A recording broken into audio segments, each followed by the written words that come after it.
Kalau badannya sehat, kalau hatinya gimana? Sehat juga. Apa ada yang lagi hatinya lagi tercabik-cabik atau tersakiti sama seseorang? Aman ya? Aman. Kalau ada, saya doain semoga hatinya lekas sembuh atau bisa ketemu dengan orang yang tepat sehingga bisa menyembuhkan luka. Oke teman-teman, untuk kesempatan pada sore hari ini yaitu materi terakhir berkaitan sama nanti akan saya sampaikan.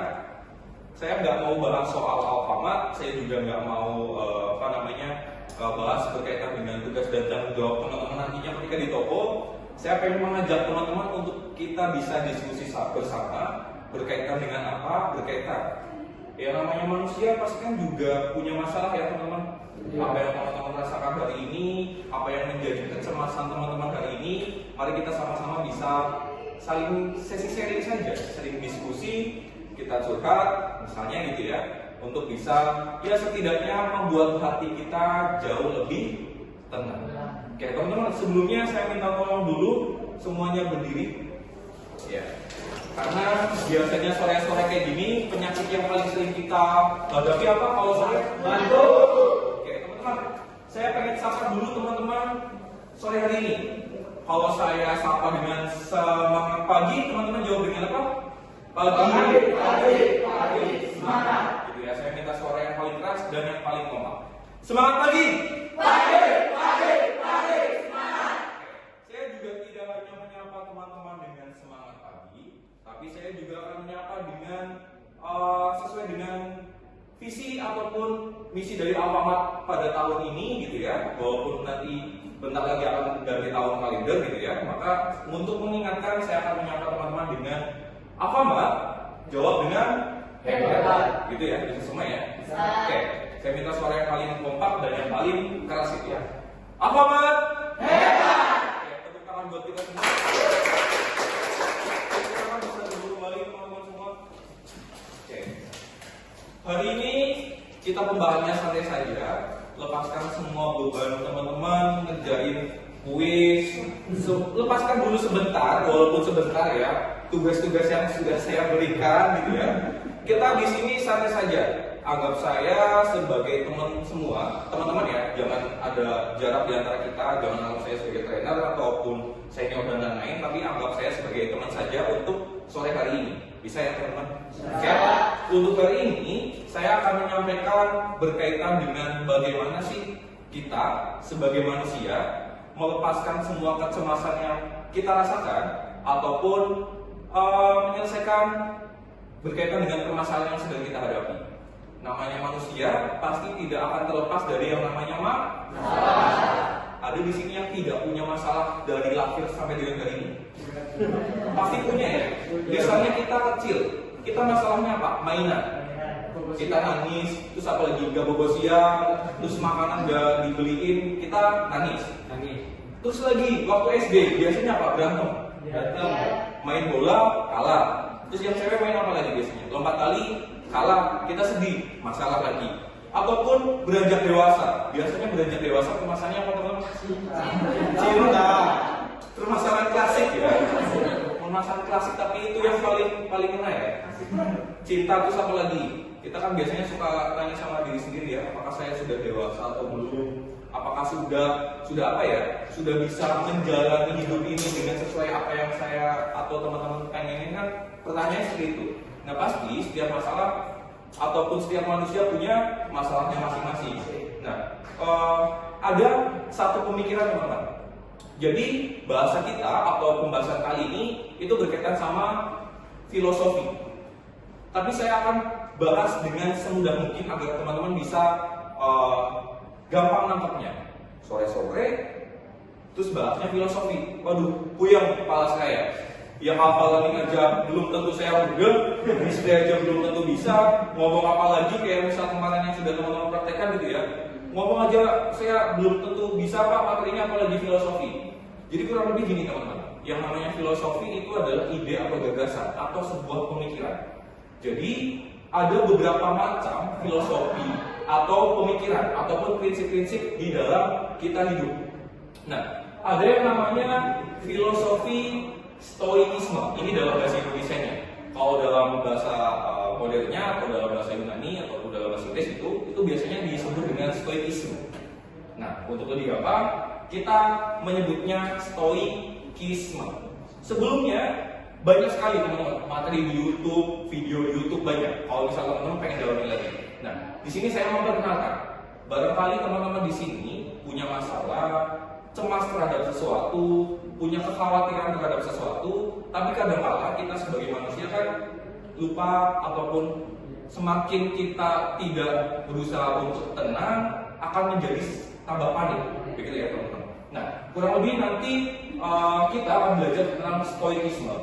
Apa itu stoikisme? Salah satu prinsip atau gagasan untuk menjalani hidup agar jauh dari kata cemas atau anti cemas. Saya langsung saja ke pembahasan awal.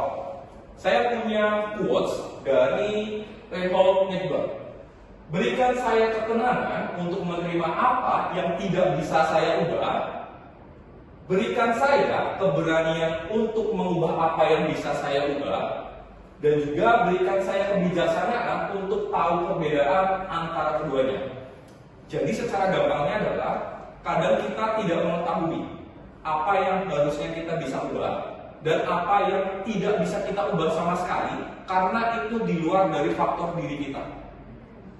Kadang kita melihat sebuah masalah, wah kayak ini harus semuanya aku, harus memikirkannya semuanya aku. Padahal tidak teman-teman. Dalam sebuah permasalahan tentunya kita harus membedakan mana yang bisa kita kendalikan dan mana yang tidak bisa kendalikan. Nanti contohnya seperti apa, perbedaannya, kita belajar dari mana, nanti akan saya bantu untuk teman-teman bisa memahami yang lebih gampang.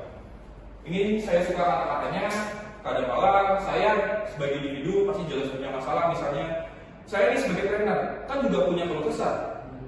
Saya menghadapi teman-teman yang kadang-kala sudah saya ajarin tapi masih nggak bisa. Saya harus sabar. Tugas saya ngajarin, tugas saya memberikan atau memastikan teman-teman bisa.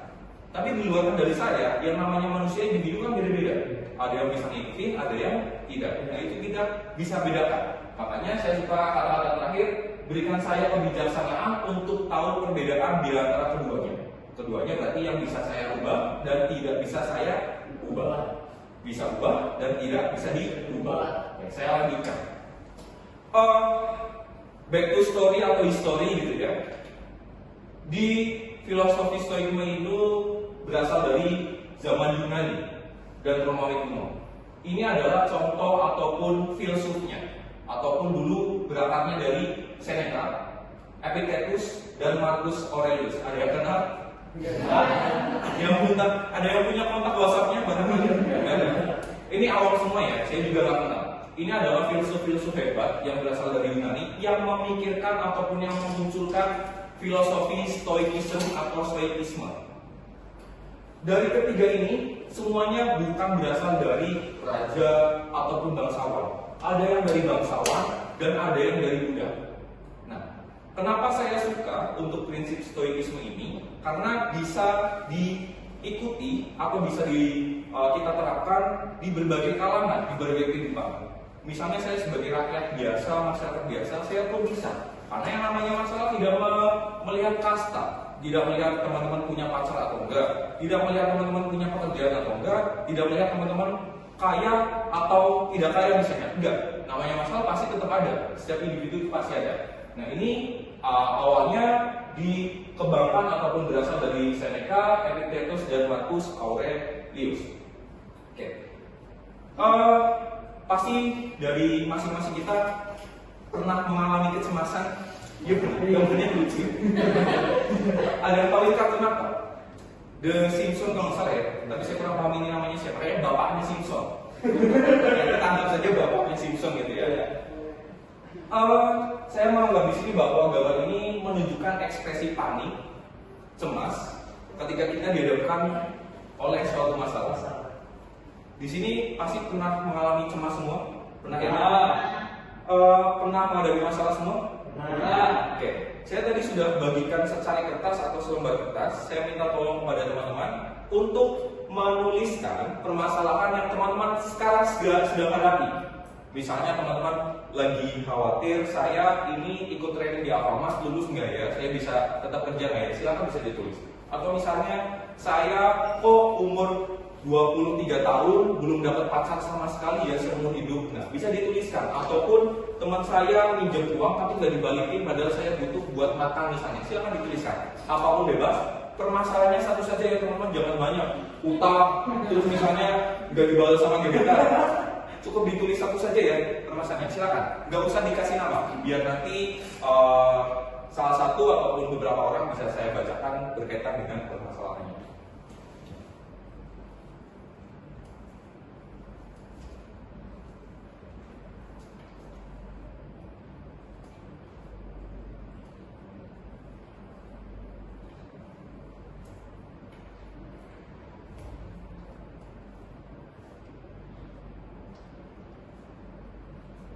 Oke, gimana? Aman?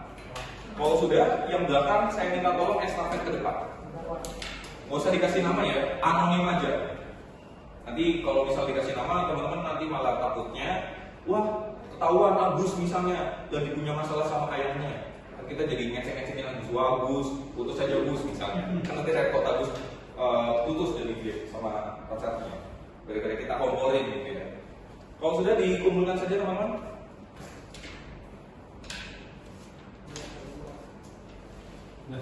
Sudah? Yang sederhana, sederhana ya, sederhana mungkin ya. Oke. Saya nggak ngapalin ini kok punya siapa kan? Sudah semua? Ini kayaknya ya banyak banget masalah apa gimana ya? Habis banyak habis. Saya kira banyak masalahnya ya. Banyak masalahnya nggak punya solusinya ya. Belum punya. Kita tunggu ya. Ayo mas, cepat mas.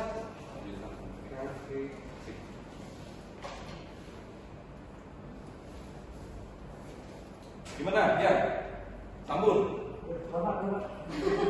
Sederhana aja, nggak apa-apa. Nggak usah banyak-banyak ataupun nggak usah mendetail. Oh, nggak apa-apa tuh kak. Siapa tuh nanti bisa dicarikan solusinya ya. Oke, ini sementara kita simpan dulu.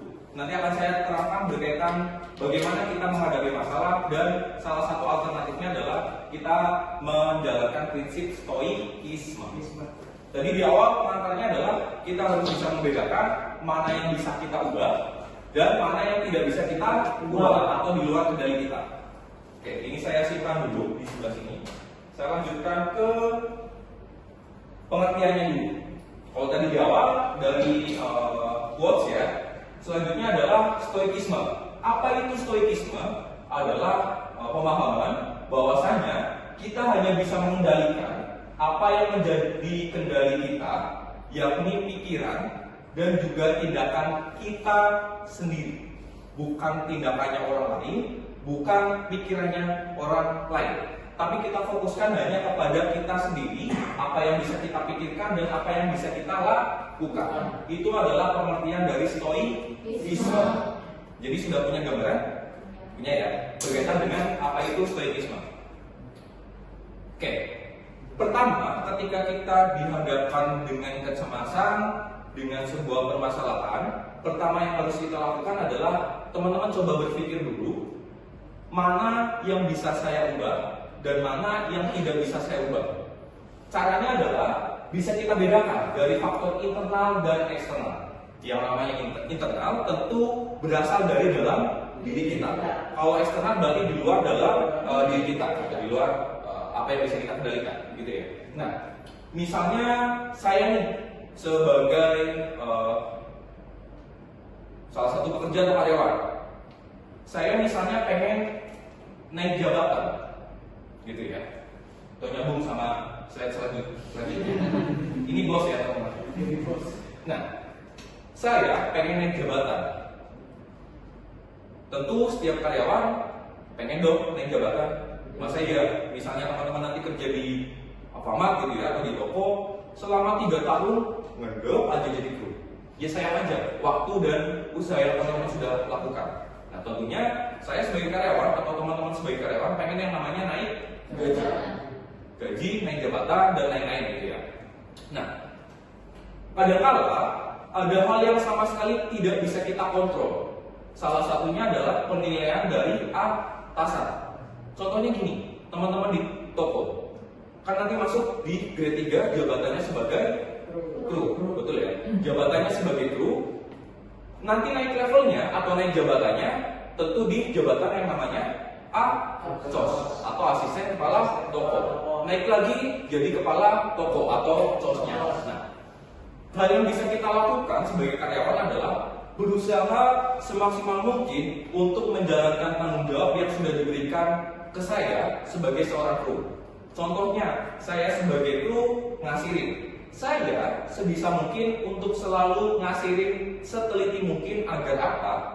Tujuannya agar teman-teman bisa nombok ataupun menghindari komplain dari konsumen. Ataupun yang lain, saya sebagai karyawan untuk menilai atasan ataupun memberikan atasan kesan yang baik, saya harus datang tepat waktu, menjalankan apa yang sudah diberikan.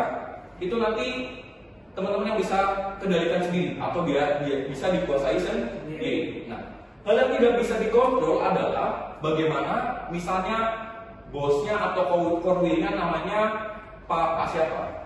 Pak Joko misalnya. Anggap aja namanya Pak Joko misalnya. Pak Joko, padahal saya sebagai karyawan saya sudah datang tepat waktu. Saya selalu menjalankan SO. Saya pada saat bekerja pokoknya sudah sesuai SOP. Tidak ada masalah sama sekali. Lantas Pak Joko selaku bos saya menganggap saya, oh kamu karyawan yang gak baik, kerjanya gak benar dan lain-lain. Itu hal yang gak bisa kita kontrol atau tidak bisa kita kendalikan. Kembali tadi, ada yang namanya faktor internal dan ada yang namanya faktor eksternal. Dari eksternalnya adalah penilaian atasan tadi. Kita hanya bisa memastikan apa yang kita kerjakan dilihat sama bosnya. Tapi perkara penilaian dari bosnya itu seperti apa kita nggak bisa kendalikan. Nah kadang-kala apakah teman-teman di sini gitu ya, mengalami hal yang sama? Dalam arti kadang-kala kita melihat sesuatu, oh saya nanti dikatain sama orang, wah nanti gimana kata orang, wah nanti saya dimalu dibilang ini ABC sama orang. Masih kayak gitu teman-teman? Iya Pak. Kadang masih kayak gitu. Pun sama misal teman-teman daftar kru misalnya, kan ada pertentangannya, entah dari orang tua teman-teman atau dari lingkungannya teman-teman. Tapi pertanyaannya, apakah penilaian dari teman-teman bisa teman-teman kontrol?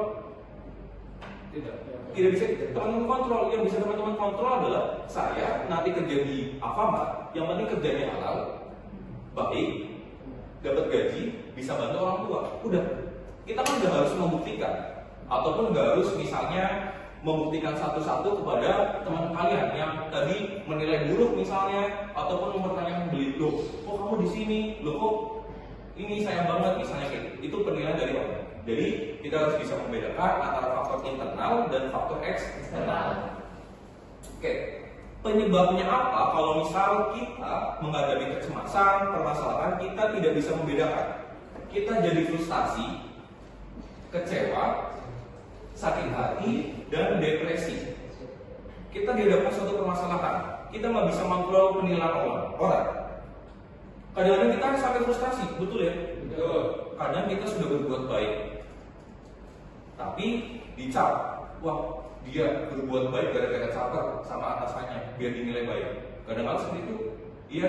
Menyebabkan apa? Kecewa. Jadinya besoknya, ya udahlah, saya nggak mau berbuat baik lagi. Saya mau apa adanya saja daripada saya berbuat baik tapi dicap jelek sama orang, dicap caper lah, dicap buruk lah.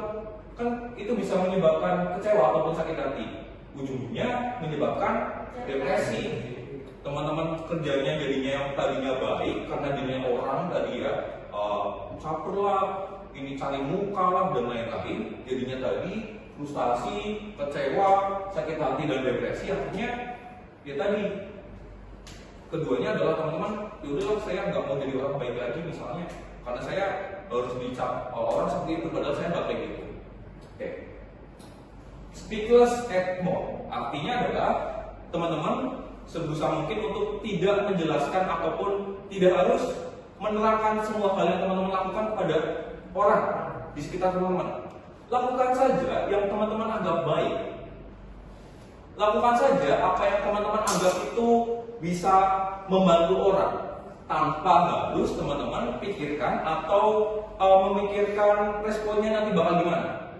Respon atau penilaian orang nanti di akhir aja. Teman-teman nggak usah pusingin. Selagi memang niatnya baik, teman-teman lakukan, itu akan berimbas baik kepada teman-teman. Saya punya saya pernah dibilangin sama teman saya, jadilah orang baik karena teman-teman memang orang baik. Jangan mengharapkan jadi baik untuk mengharapkan balasan. Ada yang masih seperti itu? Saya nggak mau memasalahkan. Tapi saya sekarang mulai saat ini berusaha untuk menjadi orang baik saja. Contohnya, saya berbuat baik sama Rizal. Ya karena saya baik aja, saya tidak pengen mengharapkan bantuan baik dari Rizal. Syukur memang Rizal membantu saya, tapi saya tidak mau mengharapkan. Namanya kan nanti bisa kita mengharapkan bantuan orang ataupun kita biasanya disebutnya apa teman-teman? Ada yang tahu nggak? Hubungan timbal baik. Kayak saya nunggu, saya harus dibaikin. Itu namanya apa? Ada yang tahu? Betul, utang budi atau balas budi. Saya harus balas budi dengan orang karena saya harus berbuat baik. Nah makanya saya minta tolong pada teman-teman, kalau memang baik, dilakukan saja tanpa harus mengharapkan bantuan baik juga atau hal baik juga datang ke diri teman-teman. Insya Allah itu sudah diatur sama yang di atas. Jika memang teman-teman berbuat baik, pasti akan ada balasannya, entah di dunia ini ataupun di akhirat. Gitu ya teman-teman. Manfaatnya apa ketika teman-teman bisa membedakan dua hal itu? Teman-teman akan menjadi orang yang lebih tenang. Jadi ketika dihadapkan dengan masalah, teman-teman gak usah panik. Ini harus gimana ini? Gak usah. Karena itu ada manfaatnya ketika saya bisa membedakan apa yang bisa saya lakukan dan tidak. Teman-teman akan menjadi pribadi yang lebih tenang. Selanjutnya teman-teman akan menjadi tahan mental. Ada yang tahu pengertian tahan mental seperti apa? Kaitannya apa? Betul. Kalau misal teman-teman sering dicap dan yang lain, dan teman-teman gak menganggap itu sebagai hal yang menjadikan teman-teman depresi atau kecewa dan lain-lain karena tadi faktor eksternal, maka teman-teman akan menjadi tahan mental. Dan akhirnya apa? Akan menjadi teman-teman bisa kontrol emosi dan hidupnya akan jauh lebih seimbang. Ada gambaran teman-teman berkaitan dengan tadi kita belajar bagaimana membedakan faktor internal dan eksternal dan bagaimana manfaatnya kalau bisa kita mencoba menjalankan prinsip stoikisme ini. Paham ya teman-teman? Oke. Lanjutnya ini adalah cara untuk teman-teman bisa berusaha menerapkan stoikisme di kehidupan pribadinya teman-teman. Tidak hanya dalam menghadapi masalah, tidak hanya menghadapi sebuah kondisi, tapi apapun. Yang pertama caranya adalah coba teman-teman latih yang namanya kemapanan. Pengertiannya kayak gimana? Coba teman-teman pikirkan di keadaan yang paling buruk. Saya sering kali memikirkan sebelum tidur, saya suka nonton YouTube yang isinya orang camping sendirian di hutan. Ada yang pernah? Saya mencoba memposisikan diri di dalam hidup saya ditinggal sama teman-teman yang lain, orang-orang yang saya cinta, yang saya bayangkan apakah saya masih bisa tetap hidup atau tidak. Teman-teman gak harus, kalau begitu Pak, saya harus camping keluar ke gunung selama seminggu biar saya tahu apa arti malam. Enggak teman-teman. Coba bayangkan saja, renungkan misalnya teman-teman sebelum tidur gitu ya. Saya misalnya kalau nggak sesuai ataupun tidak tercapai cita-cita saya, apakah saya masih bisa bahagia? Coba bayangkan seperti itu. Teman-teman di sini ada yang punya cita-cita pengen beli mobil Lamborghini misalnya atau Ferrari? Ada ya. Ataupun misalnya hal yang paling simpel. Teman-teman di sini ada yang sudah membayangkan bahwasanya saya nanti punya rumah, kemudian berkeluarga, punya mobil, berkecukupan, lantai rumahnya 2 misalnya, ada yang membayang seperti itu? Tapi apakah teman-teman pernah membayangkan bahwasanya itu tidak tercapai? Saya hidupnya kontrak, tidak punya mobil, kemudian kerjanya pas-pasan, karyawannya istilahnya statusnya kontrak, pernah membayangkan seperti itu? Tidak. Coba teman-teman bayangkan saja, agar apa? Agar kemungkinan terburuknya teman-teman bisa hadapi. Yang namanya hidup gak akan mulus, saya jamin. Betul ya? Pasti ada 1 atau 2 hal yang kita pengen ke situ tapi nggak tercapai. Nah, teman-teman jika sudah melatih kemalangan, akan siap dengan konsekuensi yang paling buruk sekalipun. Karena yang namanya manusia, yang paling bisa bertahan adalah yang bisa mengkondisikan dirinya di kondisi apapun. Jadi yang pertama adalah latih kemalangan. Oke, yang kedua adalah dikotomi kendali. Simpelnya adalah teman-teman harus bedakan dulu mana yang teman-teman bisa ubah dan mana yang tidak bisa diubah. Contohnya misalnya, saya ikut training, saya khawatir, saya cemas, ini saya bisa lulus nggak ya? Nanti kalau saya nggak lulus, saya jadi pengangguran lagi, nyari-nyari kerjaan lagi. Saya malu sama teman saya yang udah kerja di Karawang, gajinya 7 juta, 6 juta, dan lain-lain. Pasti ada yang berpikiran seperti itu ya. Nah, teman-teman gak usah jauh-jauh sampai ke sana, lakukan saja yang bisa teman-teman lakukan hari ini. Contohnya, datang ke kelas sebaik mungkin, dengerin yang saya omongin misalnya, ataupun Bu Devi, ataupun teman-teman trainer yang lain. Ataupun yang kedua, teman-teman bisa melakukan, kan syarat kelulusan itu akumulasi nilai dari online, offline, dan FT itu kan 70. Jadi kejar itu. Karena yang bisa menyelesaikan itu ya teman-teman sendiri, bukan saya. Jadi yang bisa menentukan hasil ya teman-teman sendiri. Perkara nanti hasilnya gimana, itu urusan akhir. Jangan dipikirin sekarang. Kalau dipikirin sekarang, nanti teman-teman yang ada puyeng. Worry, kemudian teman-teman, kamu udah ngekos di Cilacap misalnya, kok belum lulus-lulus, nih aku udah kerja di Karawang misalnya di PTA, gaji 7 juta cuma training 3 hari dibayar sama perusahaan lagi, misalnya gitu. Kan teman-teman jadi, apa aku gini-gini ya, apa aku harus menuruti kata orang misalnya, enggak teman-teman. Jadi harus teman-teman bisa kendalikan ataupun bedakan antara sesuatu yang bisa diubah dan mana yang tidak bisa diubah. Contoh yang tidak bisa diubah adalah penilaian dari orang lain, dari atasan ataupun tindakan dari orang lain. Yang bisa kita kuasai adalah diri kita sendiri. Selanjutnya adalah latih persepsi. Memilih untuk tidak tersakiti, maka kita tidak akan tersakiti, teman-teman. Jangan merasa tersakiti, maka Anda tidak akan tersakiti. Ada yang masih relate?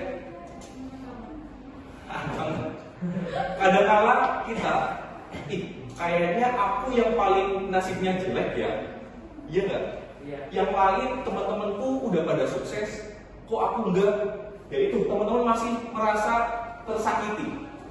Jangan-jangan aku nasibnya jelek. Jangan teman-teman. Latih persepsinya. Jangan merasa jadi orang yang paling tersakiti.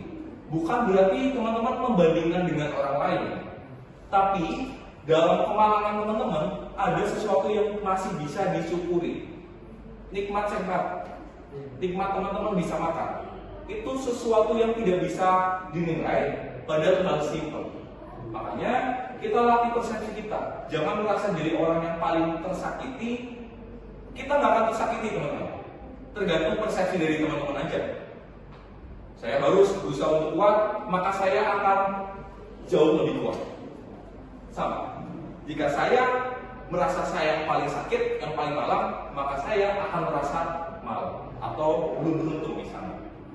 Jadi nomor 3 ini adalah latih persepsi, dan itu sangat penting. Kadang-kala kita tidak memikirkan hal itu atau terlewat, tapi salah satu hal yang paling bisa kita lakukan gitu ya dalam melihat sesuatu adalah kita melihat persepsi terlebih dahulu.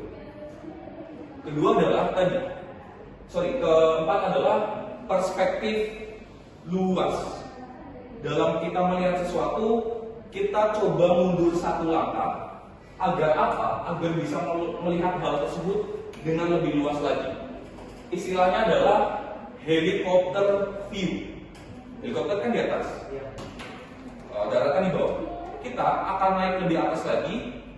Fungsinya apa? Tujuannya apa? Biar bisa melihat yang lebih bawah jauh lebih luas.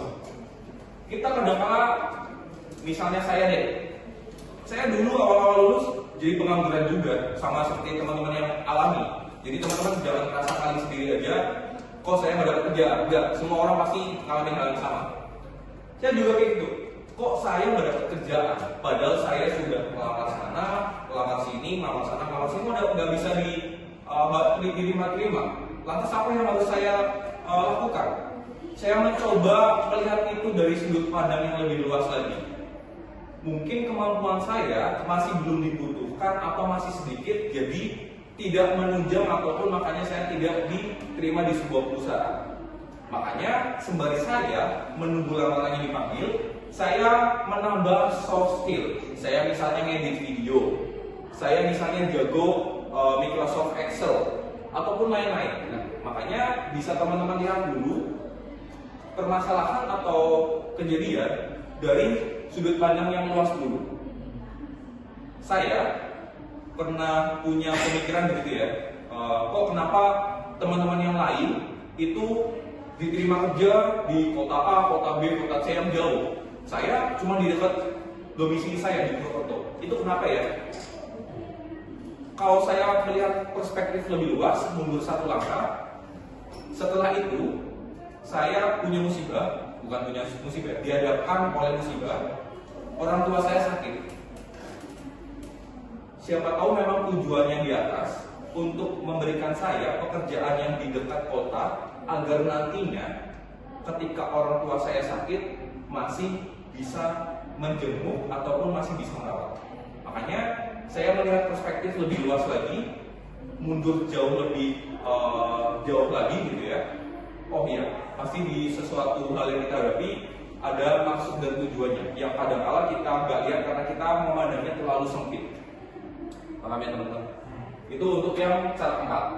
Dan cara yang terakhir, cara kelima adalah ingat, tidak ada yang kekal dalam hidup. Di dalam hidup tentunya tidak ada yang kekal. Harta, jabatan, apalagi.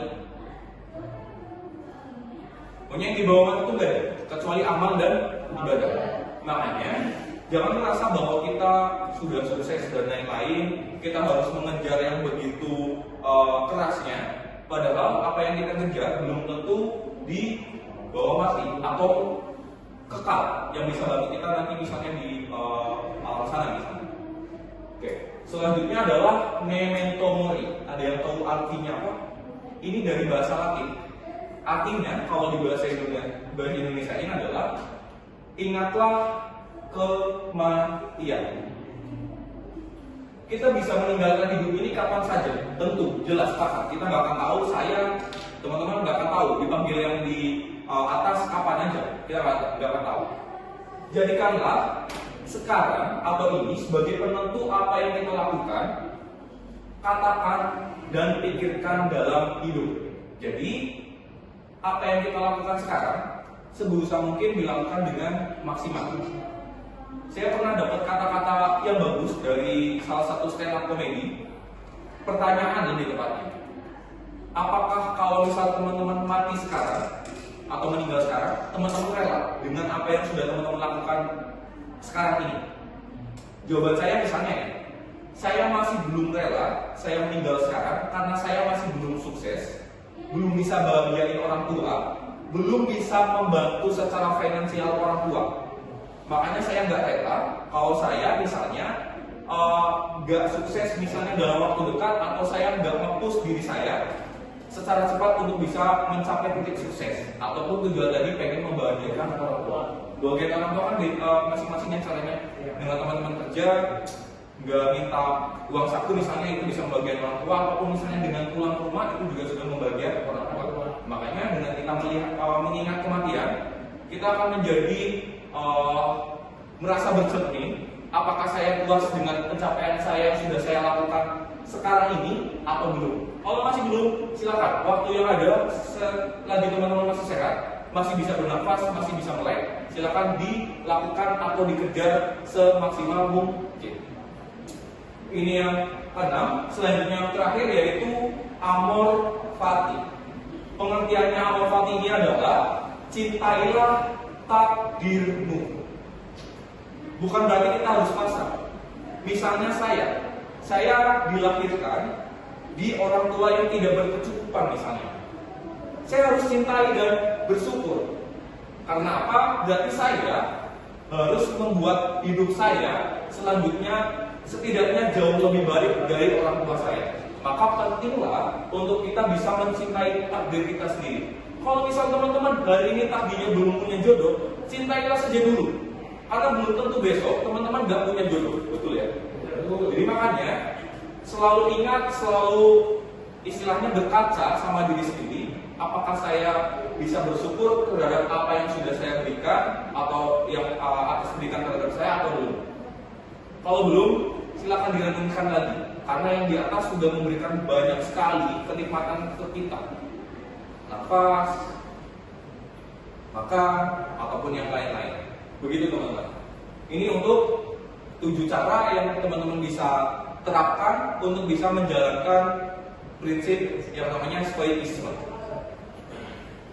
Ini ada penjelasan video sehingga teman-teman bisa lebih memahami berkaitan dengan stoicisme.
Jadi itu adalah penjelasan berkaitan dengan cara bagaimana kita bisa menjadi stoikisme.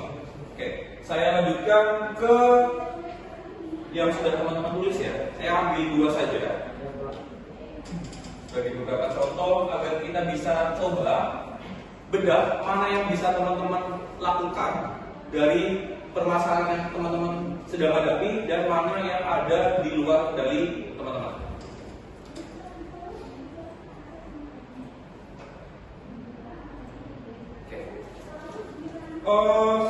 Saya nggak tahu ini punya siapa, tapi saya bacakan. Bagaimana cara mencari kesenangan untuk diri sendiri saat banyak tuntutan ini dan itu, bagaimana caranya menghadapinya? Oke, ini masih nyambung dengan stoikisme. Coba teman-teman renungkan ke dalam teman-teman. Apa yang teman-teman cari untuk mendapatkan kesenangan? Yang pertama yang bisa teman-teman lakukan adalah coba gali diri sendiri. Apa yang membuat teman-teman bahagia? Apa yang membuat teman-teman seolah-olah melupakan apa yang sedang teman-teman lakukan atau rasakan dari ini? Itu adalah salah satu indikator ataupun cara teman-teman untuk bisa tahu saya senangnya di mana. Contohnya, saya bekerja di Alfamart. Saya merasa senang ataupun saya seolah-olah tidak sampai dengan ingat waktu dalam saya bekerja. Itu bisa menandakan teman-teman sedang mengalami kesenangan, sehingga teman-teman tidak ingat sekarang jam berapa. Contohnya itu. Ataupun teman-teman yang sekarang lagi nyari kerjaan yang sesuai misalnya, kan teman-teman belum tahu, belum merasakan mana yang teman-teman sukai atau belum sukai. Caranya adalah coba teman-teman lakukan salah satu hal saja dulu. Rasakan apakah saya merasa bahagia untuk menjalankan itu atau tidak, atau sebaliknya. Nanti akan tahu teman-teman akan merasa bahagia atau senang menjalani hal tersebut atau tidak. Ataupun dari yang paling kecil deh, teman-teman sukanya apa, misalnya hobinya apa, bisa dilihat dari situ. Dengan teman-teman bisa menjalankan atau melakukan hobi teman-teman, misalnya baca buku, yang cewek-cewek nonton drakor, bisa paling biasanya hobinya hobi tidur, gak ada hobi tidur ya. Tidur itu kebutuhan, bukan hobi. Ataupun hobi-hobi yang lain yang menunjang karena teman-teman, misalnya teman-teman suka ngedit video, TikTok misalnya, teman-teman suka banget tuh ngedit. Gak terasa udah sampai jam 2 malam. Saking asiknya, seolah-olah teman-teman lupa bahwa udah berjam-jam ngeliatin HP dan lain-lain. Itu menandakan bahwasanya teman-teman bahagia ataupun senang melakukan hal itu. Jadi seolah-olah waktu berjalan begitu cepat. Itu yang teman-teman bisa kendalikan. Kemudian yang teman-teman tidak bisa kendalikan, masih nyambung, saat banyaknya tuntutan ini itu, bagaimana caranya untuk tetap bisa merasakan senang? Kembali lagi, yang menjalani hidup ini teman-teman atau orang lain? Diri kita sendiri, betul ya? Kalaupun memang kita bisa cari titik tengahnya, kita bisa membahagiakan orang lain dengan menjalankan apa yang menjadi tuntutan, gak masalah. Tapi kalau misal teman-teman menjalankan tuntutan yang dipaksakan oleh orang lain harus teman-teman jalankan dan teman-teman tidak merasa bahagia, saya sarankan jangan diteruskan. Karena apa? Kembali lagi ke diri teman-teman. Yang namanya hidup bukan cuma menyenangkan orang lain. Cara yang paling sederhana untuk menyenangkan orang lain adalah buat diri kita bahagia. Tidak akan mungkin kita bisa membahagiakan orang tanpa kita tidak bahagia terlebih dahulu. Betul ya? Logikanya kayak misal kita merawat orang yang sakit. Gimana kita mau merawat orang yang sakit kalau kitanya sendiri yang sakit? Berarti setidaknya teman-teman harus bahagia dulu. Tidak peduli tuntutan, tidak peduli penilaian orang lain. Buktikan apa yang teman-teman sudah putuskan atau sudah laksanakan. Buktikan bahwa itu memang terbaik untuk hidup kalian. Sebagai pembuktian nantinya teman-teman bisa menunjukkan kesuksesan itu kepada orang lain. Itu salah satu pertanyaan yang tadi teman-teman tuliskan. Saya nggak tahu ini punya siapa. Lalu pertanyaan yang terakhir.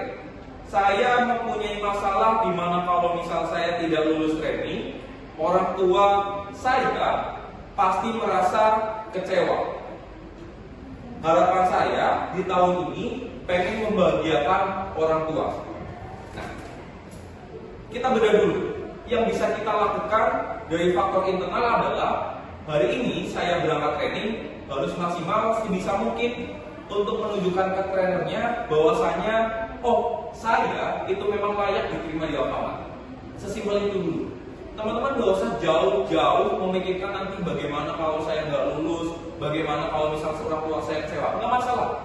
Tapi jangan menjadikan itu sebagai momok di hadapan kalian. Yang di hadapan kalian, pasanglah muka ataupun suasana hari ini yang bisa teman-teman lakukan. Jangan datang telat.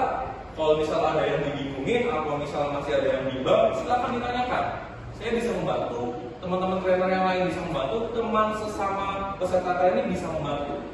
Makanya yang bisa teman-teman lakukan adalah berjuang hari ini semaksimal mungkin.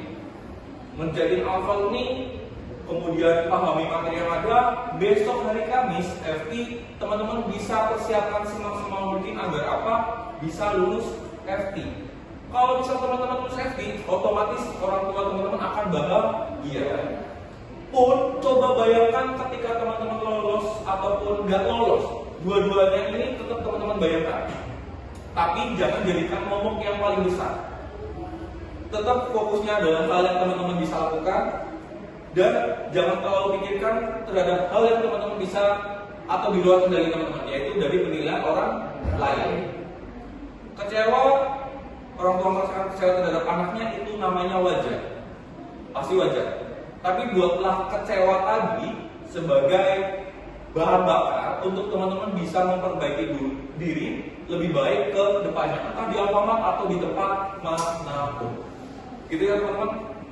Itu untuk sesi menjawab keluh kesah ataupun permasalahan ataupun kecemasan yang teman-teman hadapi pada saat ini.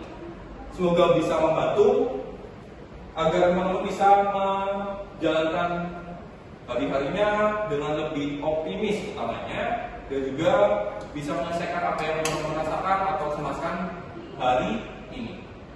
Oke, saya tadi sampaikan, ubah setiap rintangan dan kesulitan menjadi bahan bakar bagi Anda untuk menjadi manusia yang lebih baik. Gunakan kekecewaan orang tua kalian untuk menjadi bahan bakar teman-teman untuk bisa mengikuti training ini dengan maksimal dan hasilnya akan lulus.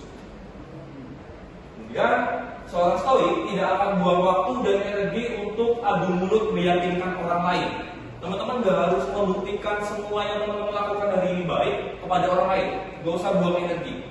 Mending energi itu teman-teman pakai untuk melakukan hal yang bisa teman-teman lakukan melalui tindakan-tindakan yang selaras dengan kebajikan secara konsisten dan dalam keseharian.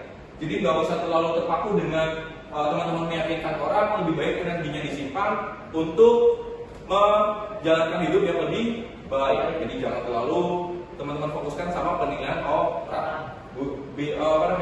Biarkanlah penilaian orang itu menjadi bahan bakar untuk teman-teman bisa menjadi manusia yang lebih baik.